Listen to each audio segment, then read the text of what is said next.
Sa gitna ng matinding digmaan sa pagitan ng mga Israelita at mga Filisteo, isang dambuhalang mandirigma na nagngangalang Goliath ang lumabas upang hamunin ang sinumang Israelita na lalaban sa kanya. Ang kanyang laki at lakas ay nakakatakot kaya't walang sinuman ang naglakas loob na harapin siya. Ngunit isang binatang pastol na si David na nagdala lamang ng tinapay para sa kanyang mga kapatid sa hukbo ang tumugon sa hamon. Hindi siya nagdala ng espada o balute, kundi ng matibay na pananampalataya sa Diyos. Sa harap ni Haring Saul, ipinaliwanag ni David na iniligtas siya ng Diyos mula sa mga leon at oso habang nagbabantay ng mga tupa, kaya naniniwala siyang tutulungan din siya laban kay Goliath. Kinuha niya ang kanyang tirador at 5 makinis na bato mula sa ilog. Sa harap ng lahat, hinarap niya si Goliath ng buong tapang.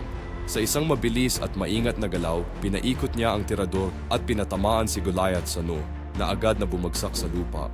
Tinalo ni David ang dambuhala hindi dahil sa sariling lakas, kundi dahil sa kanyang matibay na tiwala sa Diyos. Ang kwento ni David at Goliath ay nagtuturo na kahit tayo ay maliit o mahina sa paningin ng iba, basta't may pananampalataya at tapang, kaya nating lagpasan ang pinakamalalaking pagsubok sa buhay.